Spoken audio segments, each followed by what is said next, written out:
বেশ কিছুদিন ধরেই সঙ্গীতাঙ্গনে গুঞ্জন আবার নাকি বিয়ে করেছেন রকস্টার জেমস।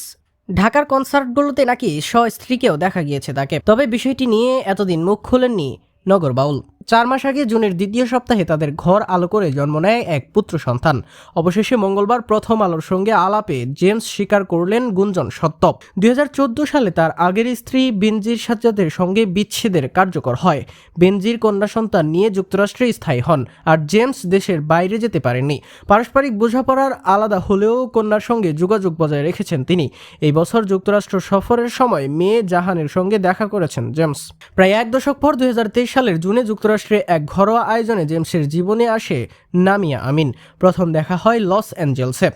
সেখানে তারা মুঠোফোনে নম্বর বিনিময় করেন। এরপর শুরু হয় কথোপকথন, যা ধীরে ধীরে প্রণয়ের রূপ নেয়। আশ্চর্যের বিষয়, নামিয়া তখন জেমস সম্পর্কে কিছুই জানতেন না। নামিয়া যুক্তরাষ্ট্রের নিউ ইয়র্কে জন্মগ্রহণ করেন। জন জে কলেজ থেকে ক্রিমিনাল জাস্টিসে স্নাতক শেষ করেছেন। এক বছর প্রেমের পর 2024 সালের 12 জুন ঢাকায় পরিবারের উপস্থিতিতে বিয়ে করেন তারা। বিয়ের পর নামিয়ার নামের শেষে জেমসের বংশপদ্ধতি আনাম যুক্ত করা হয়। একই বছরের 8 জুন নিউ ইয়র্কের হান্টিংটন হাসপাতালে তাদের পুত্র সন্তান জিব্রান আনামের জন্ম হয়। জেমস বলেন, হতে পারে এটা আমার জীবনের একটা টার্নিং পয়েন্ট। এই অনুভূতি অসাধারণ। আল্লাহর কাছে শুকরিয়া, তিনি আমাকে সুস্থ সন্তান দান করেছেন। সবাই জিব্রান ও তার মায়ের জন্য দোয়া করবেন। নামিয়া আনামু বলেন, জিব্রানকে নিয়ে আমি আর জেমস অনেক আনন্দেই আছি।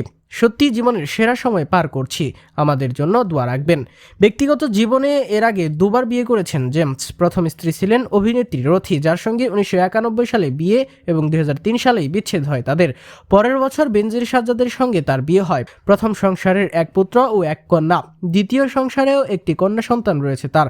এখন জেমস জীবনে নতুন অধ্যায় শুরু করেছেন স্ত্রী নামিয়া ও নবজাতক জিব্রানকে নিয়ে।